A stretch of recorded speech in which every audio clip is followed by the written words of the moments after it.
of Sand by Geetanjali Shree. Translated by Daisy Rockwell. Part 2. Sunlight. 4. It was on one of those days, or nights. Yet another bell rang. Betty's half-slumbering eyes opened with a start. It was not a bell-like bell. But what bell is, these days? Was Amma adding to her invented language? Betty began to stare into the semi-darkness. Ma was sleeping. But that made no difference. She heard the sound again. Jingle, jangle, jing. Bangles on Ma's wrist. Just 2 bangles. A few safety pins swing from them. This is what woke me? Betty turned over irritably. But the bangles were bent on disturbing her. As if to say, why wouldn't we be thrilled to jangle? Or was this Ma playing a trick, a bangle maneuver, to get Betty to sleep separately and deeply? It wasn't that late at night. Most of the night remained, and 2 bangles had started to jingle. Just as Betty was about to sink into sleep, thin, shiny glass ones. Ma had removed her chain, her kangan, everything else. But who knows whether it was on purpose that she hadn't removed these bangles or by mistake. Perhaps they had also found freedom from the surrounding world and so begun to jingle. Heedless of thousands of other reverberations, Betty, who had slept through the snoring of several lovers and once even a husband, began to feel defeated by these 2 small bangles. Ma's getting up, slipping her feet into sandals, the squeak of the door opening, the pop of the light turning on, the release of a stream of liquid. All these things kept her awake, and now to those got added these 2 naughty bangles. She had somehow endured all the other noises, but this time she cracked. Hasn't Kamala Jharia sung something like this? इन कश्तियों का क्या है अक्सर यही हुआ है मझधार से निकल के साहिल पे डूब जाए. What of those boats, how often this happens, that sail out of deeper waters only to sink when they reach the shore? Were they jangling or chattering? Was it a joke or a conspiracy?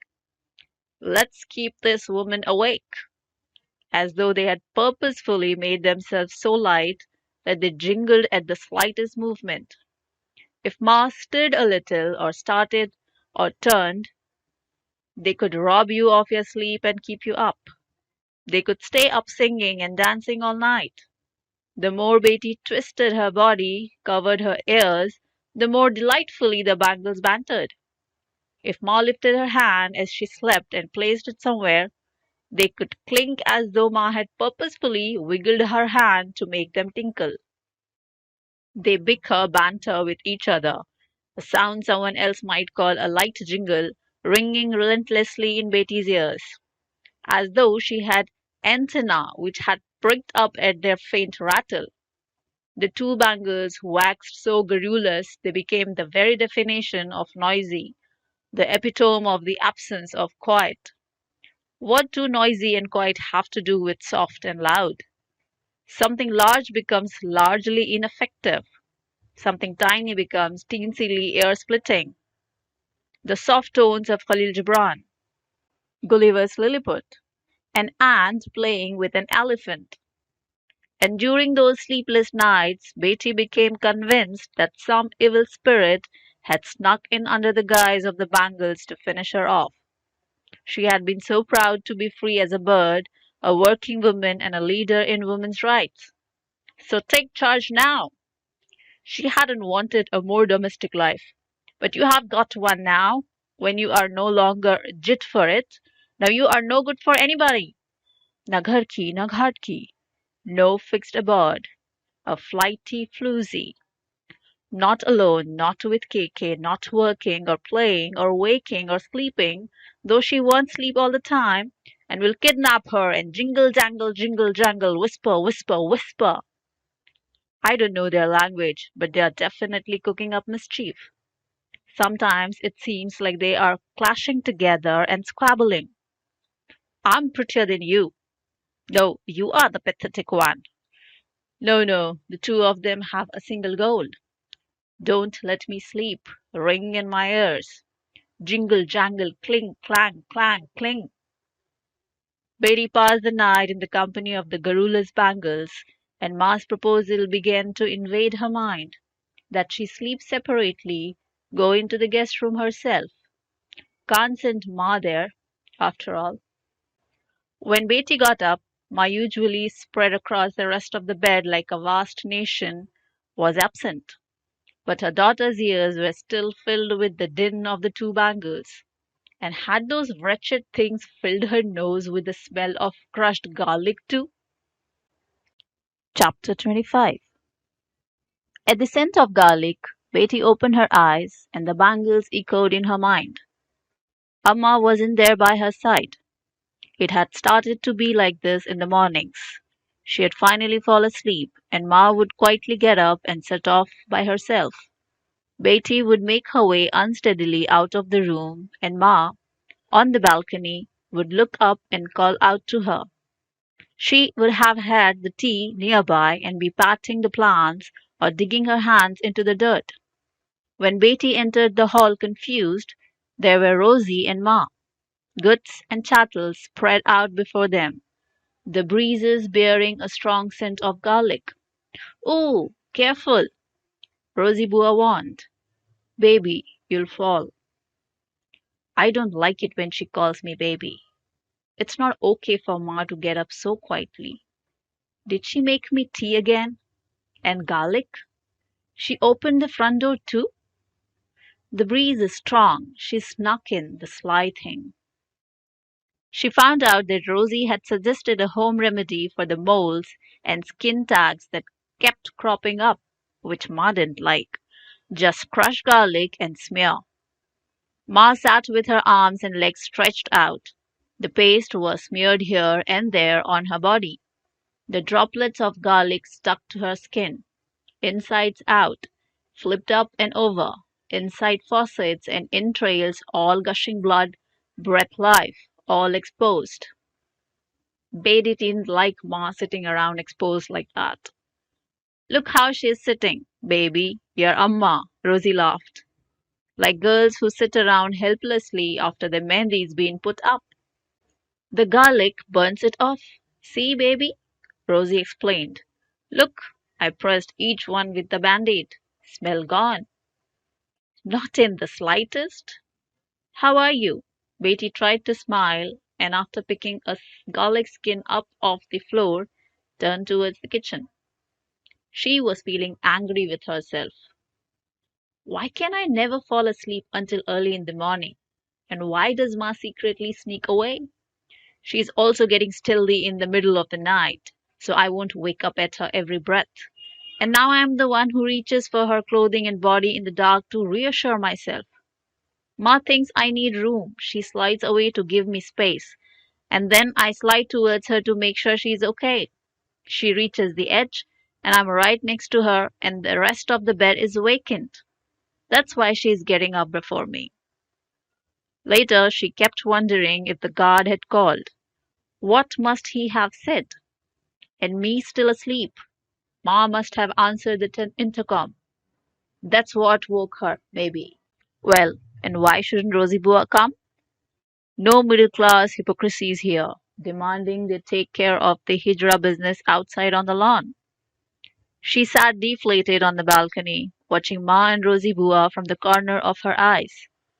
Maybe Rosie had come to get her holy bakshish now. Hadn't Amma been saying, "Oh, you were gone a long time"? And thus began the visits of Rosie Bua, barreling in like a fresh gust of wind.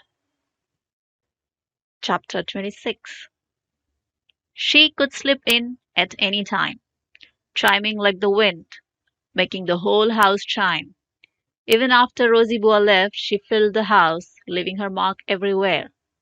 Sometimes she brought a plant, or a bunch of fresh coriander, or papadum from Old Delhi, or badia, or pickle, filling the house with new aromas, her smell lingering within them. What scent does Rosie wear? Betty asked Ma. Yes, that's a strong perfume. Damn it. It even gets into the rotis and the garlic on you. Not anymore. I just washed my hair with that herbal shampoo. That's what I can smell. Then why do you wrap your head in a towel? It's sunny. Sit outside with your hair down and dry it, advised Betty. No, Ma responded in a wise old woman tone. Rosie told me one should wrap one's head in a towel for a while to dry it. Otherwise, the natural oils evaporate with the wind and sun, and the hair looks dull. She didn't tell you to dye your hair black. Betty didn't mean to be rude, but why was Rosie always meddling with Ma about hair skin moles? If I wanted to, she had suggested it. She's worked in a beauty parlor. That's why she knows all these remedies. Here, taste these mangories. Nice and hot. They are soft now. One shouldn't put them in the karai to cook them. They get hard. You should just put them in when you are about to remove the karai from the flame.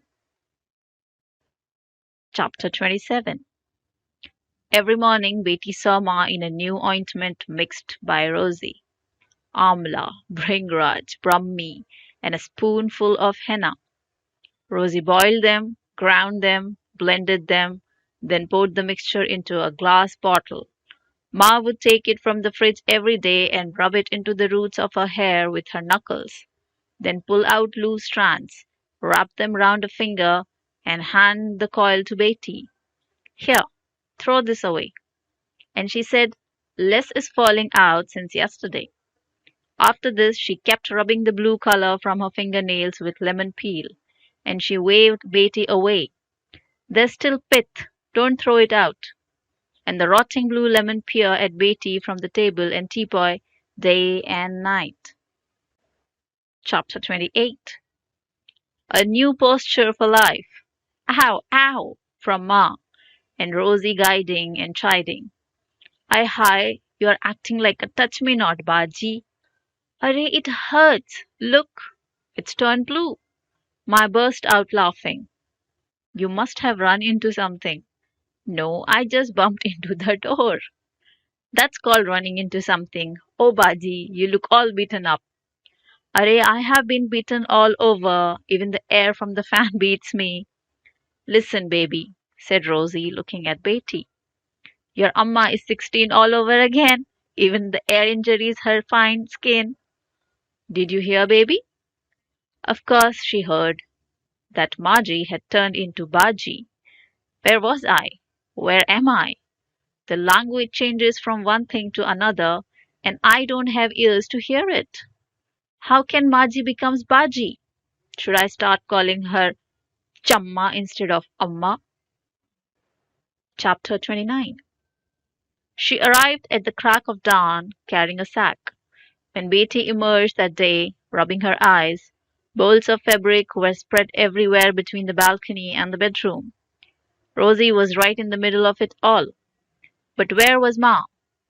Then she saw that Ma was wrapped in a bolt of white and gold fabric, looking every inch Tutankhamun, her tiny head sticking out, or a tiny replica of the Egyptian Sphinx. Ma like this? Betty was dumbfounded. What's going on? Asked Betty. Why are you hidden in this bolt of fabric? Because she is Baji, Goat Ear King, chuckled Rosie. She's hiding her ears. Betty had no idea what Rosie meant, but the joke sounded crude to her. Rosie was getting a bit too free. Betty learned that Rosie had suggested an antidote for liberating Ma from the height-shrinking daily sari-wearing frustration of having to double the fabric over like an old hold all and constantly take up the petticoat hem, wear a gown. I'll get it made. By a tailor, a certain Raza tailor master. Now you're going to wear a nightie day and night? Asked Betty with an awkward laugh. She laughed because at her house there were no middle class concern about how one must act like this, that, in front of others, but felt awkward because these decisions were being made outside her orbit. They didn't even want her opinion. They just left her asleep and did as they pleased. She'd have to get used to Ma spreading her wings each day during the drawn out mornings. After returning from America, Sid would also drop by after his morning jog, and Kiki would show up as well, not heeding her refusals. Not a nightie, baby, a gown. A dressing gown, said Betty, as though this too were unconscionable. Evening gown, day gown. Wait and see, you will want one too. There will be pockets too, for me to put my hankies, proffered Ma. Yes, for sure. Hankies, cardamoms, pens, said Rosie, extending the list. Elephant, horse, palanquin, lovely embroidery, nothing flashy. They were selecting fabric and making sure there was nothing flashy, something in a sober color, with a fine border or maybe some light embroidery.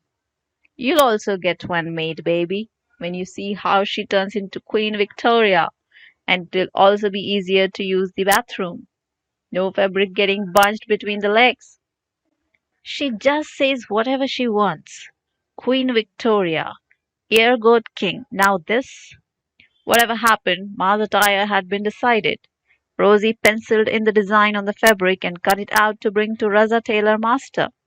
Scissors, thread, needles, and pins and measuring tape could be found on the balcony at Betty's house now, or on the swing, or on the table, or even on the desk in the study. Because one thing leads to another, and a bolt of fabric leads to cut up scraps, about which Ma said, "Don't throw them away. We'll start making little bags, sacks with pockets, handkerchiefs, stuffed cotton dolls, the parrots and monkeys of childhood days. We'll give them beaded faces. We'll make houses and cars out of matches, and we can use bottle caps for wheels. The children of the gardener and maid will get toys. Betty and the other family members will get all different bags, and the rest is all for Rosie's profit. She'll know what to do." But one thing did lead to another, and so it was that other people living at the society also caught the bug, and arrived to donate their own odds and ends to Ma and Rosie, and happily departed with snacks and handicrafts in exchange. To tell the truth, trash was no longer trash, because everyone was forbidden to throw anything away without Ma and Rosie's permission. Boxes, bottles, cartons, broken cups, plates, buttons, peels, wood, rocks, feathers, coins, all were kept and revitalized. They were turned into animals and who knows what. Even a donkey's tail was fashioned from Ma's hair. Her hair had been trimmed to get rid of the split ends, because otherwise how can hair become beautiful, thick, and long? And Ma began to wear lovely embroidered abayas, or gowns, or whatever you want to call them. She was like a breath of fresh air as she wandered about the house. She began to go downstairs as well, and sometimes she would sit with the neighbors on the lawn. But best of all, she liked to sit with Rosie on the steps of the medieval tomb in the green belt across the street. Chapter 30. Betty remembered how Rosie Bua used to visit on holidays. If she happened to go to Barry's home at the same time, she would run into Rosie too. Chairs would be set out on the lawn for Ma and Rosie would come in by the gate at the back of the lawn, the small one, or by the garage side, palms pressed together, or whenever she saw Betty, she would pat her on the head without fail and say something like, "Arre, baby's come. May you live long. When did you get here?" Back then, Betty hadn't minded being called baby. Sturdy Rosie Bua always wore a colorful sari or shalwar kurta, or maybe some time of sharara outfit.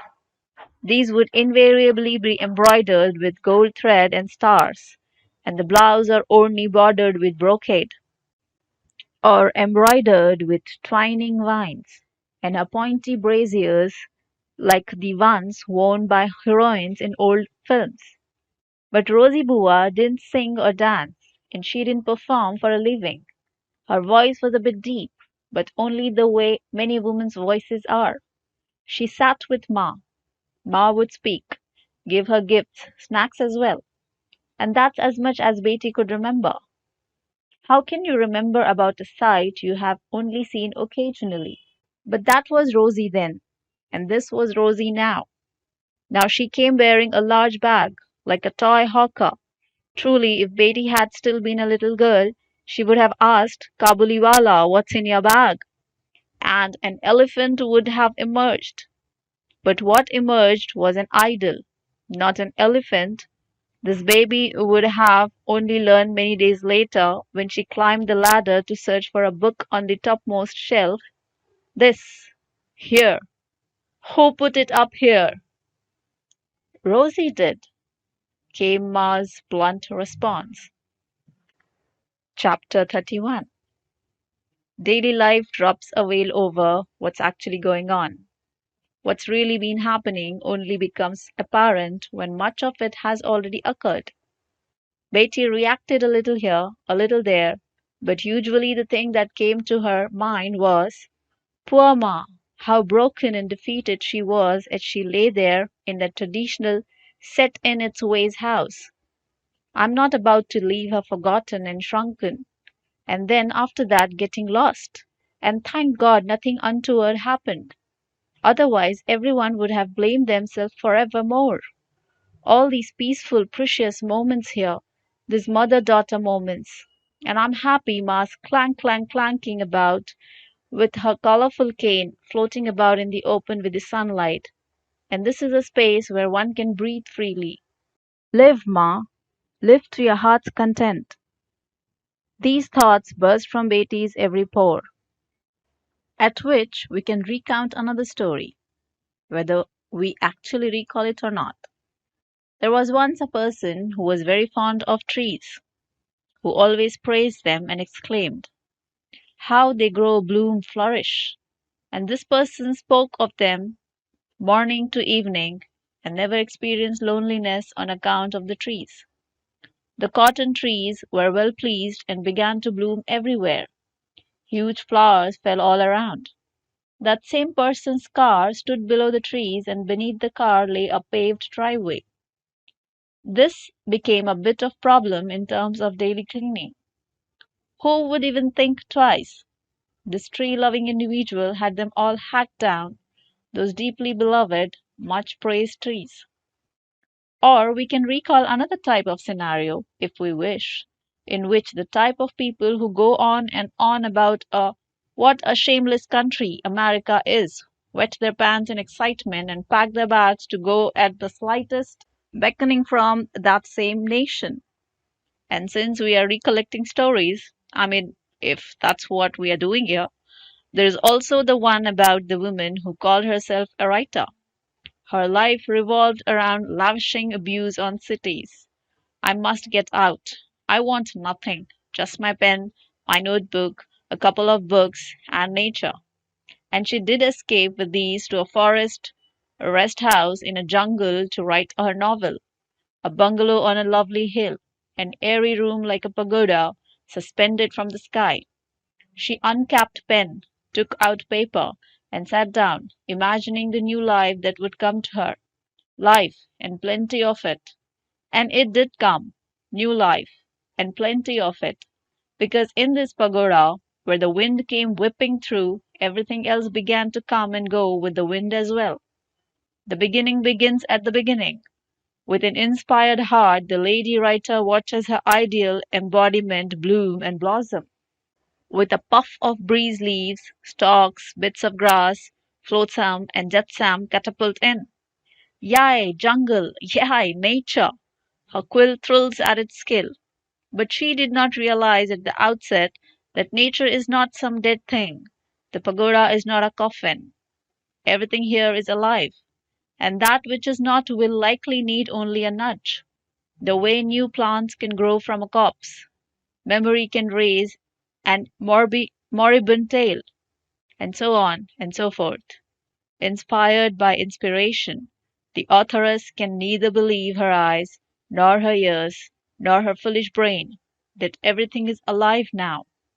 What she would have been considering a bit of dirt is actually a bug, which suddenly begins to scurry along. A leaf turns out to be a creature with wings. Even a stick, like a small child's first stick figure drawing, suddenly flips over on the wall and scurries off. And on top of that, the mice play hide and seek in the ceiling. And when they see the blank page from above, they fill it with their own writing splat. The authoress is scared witless.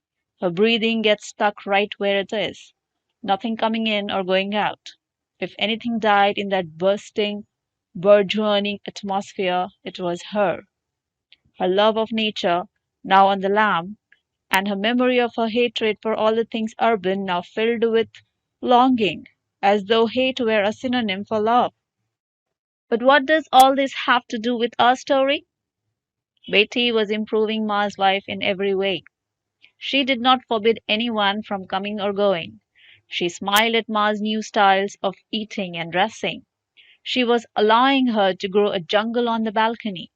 Later, she would even allow Keke to sneak in without permission, as when she would go out and return to find him chatting with Ma and Rosie.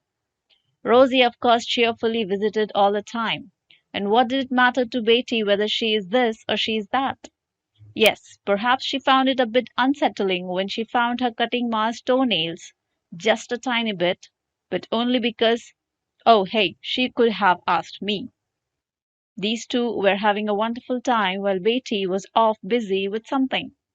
She was also in a bit of a quandary as to whether Ma should be so free just because she has found a free helper.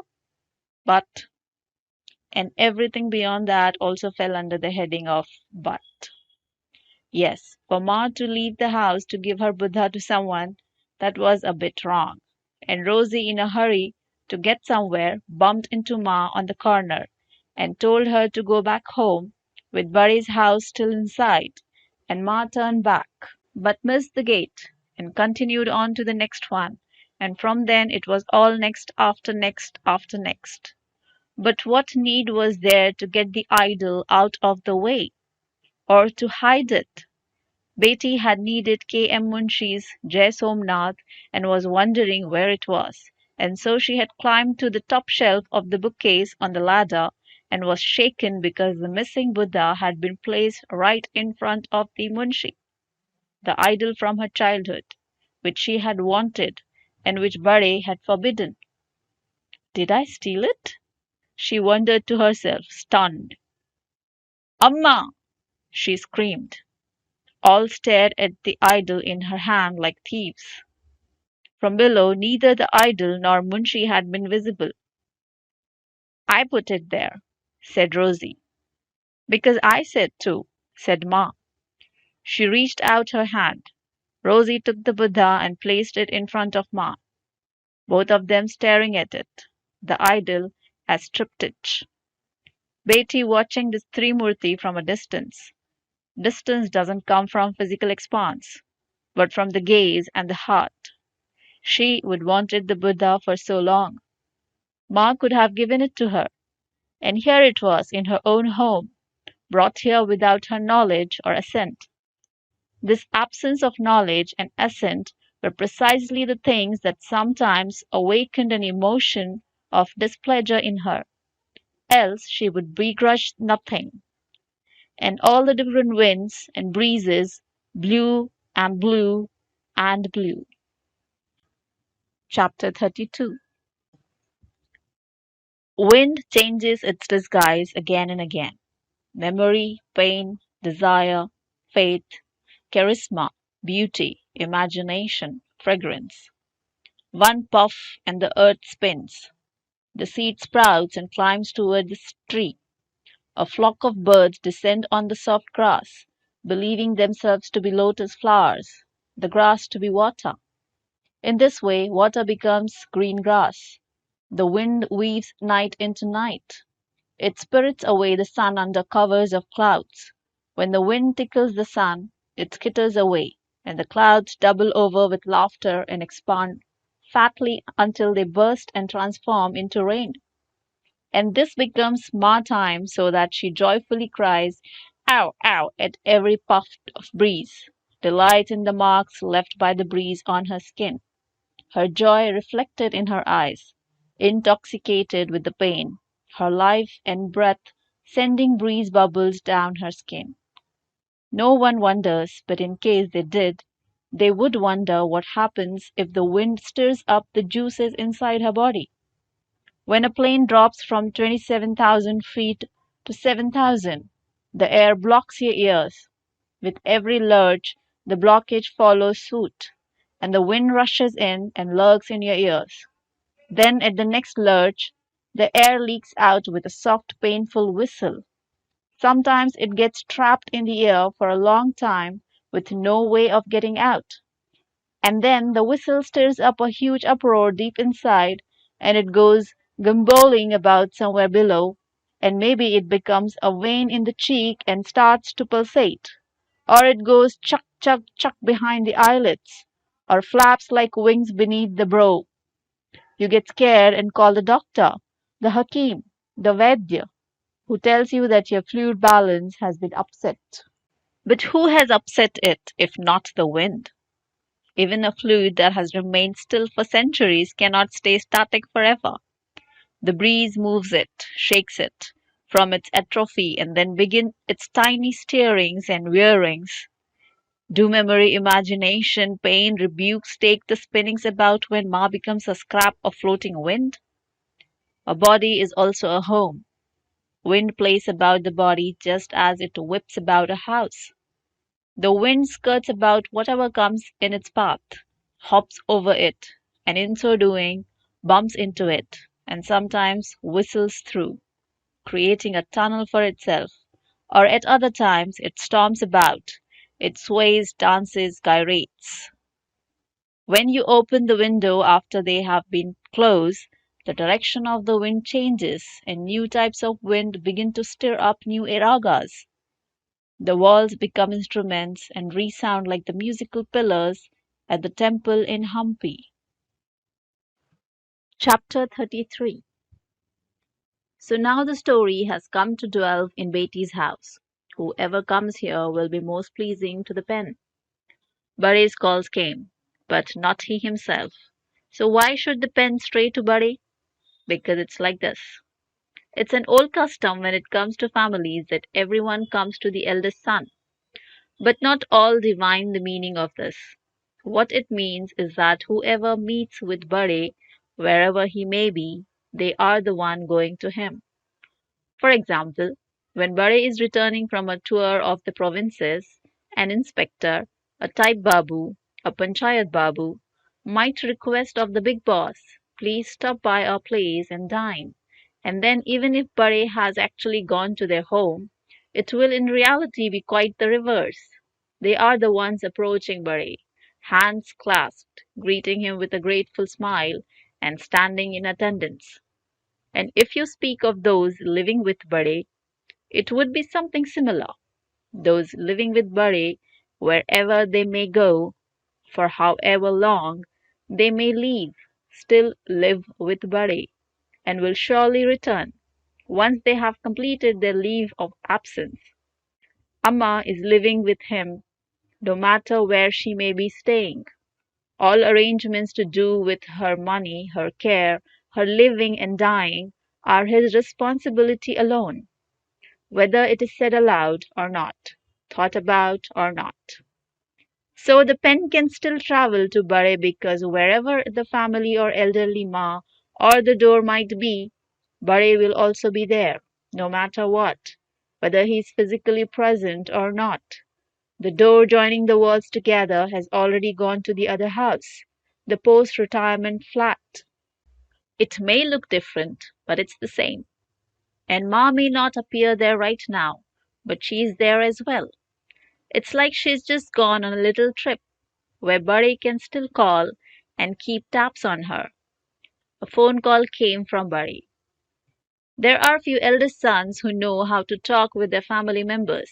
That is, how to call to ask how people are, have heart-to-heart chats, converse intimately, giving orders, suggesting ways and means, or if not that, teasing and joking.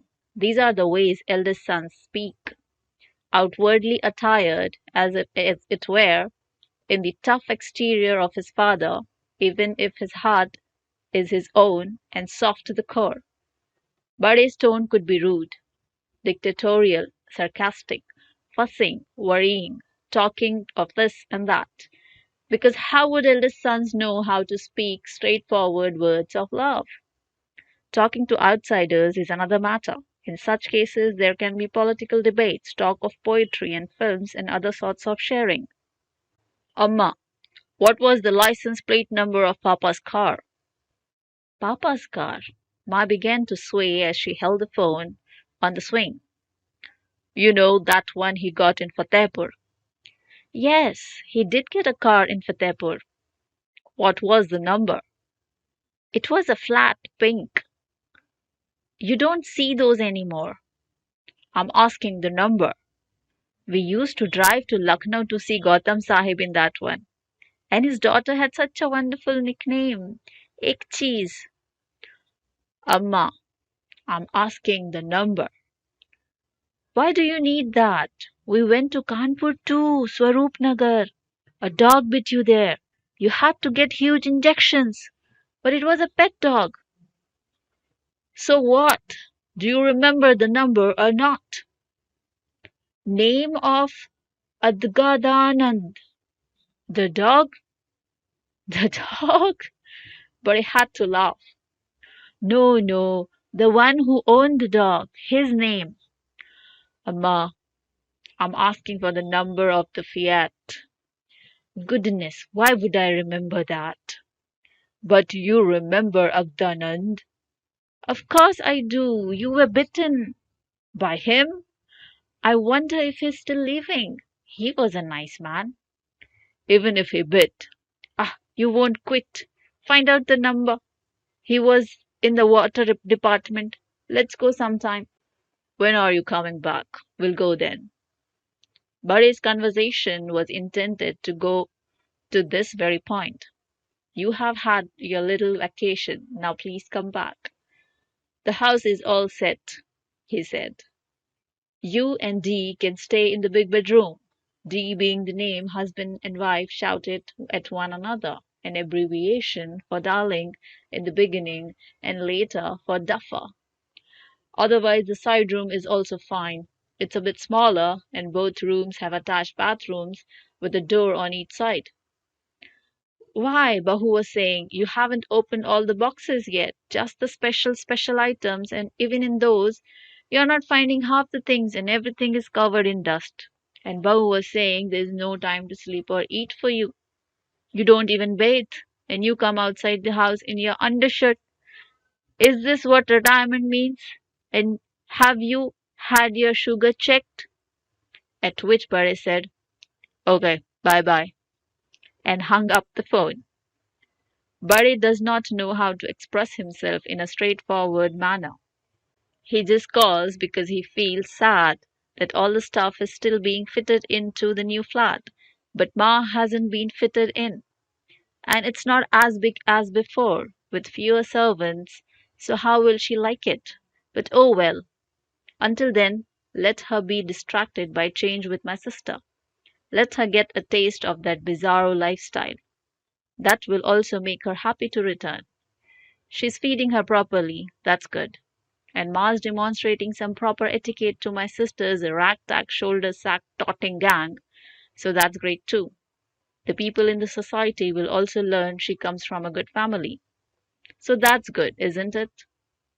How could Bade realize that these days Beti's ragtag shoulder sack totting gang was being kept at bay by Beti herself? And that there was, in fact, a sack totter in Amma's own gang, Rosie. The first time Beti had opened the door, Rosie stood before her with a huge shoulder bag, and next to her the guard, curious, somewhat uneasy. Now he doesn't come, but everyone else comes, bringing their detritus, and they watch with pleasure as Ma and Rosie create things. with which Rosie will set up shop and run a business under the name Odds and Ends. And she will come on summer evenings and bring Ma downstairs, and the two of them will spot it seated at the tomb, sometimes just sitting quietly, as if in some new posture of acceptance. Detritus acceptance, hijra acceptance. Does Buddy or anyone really know what all is accepted in this life?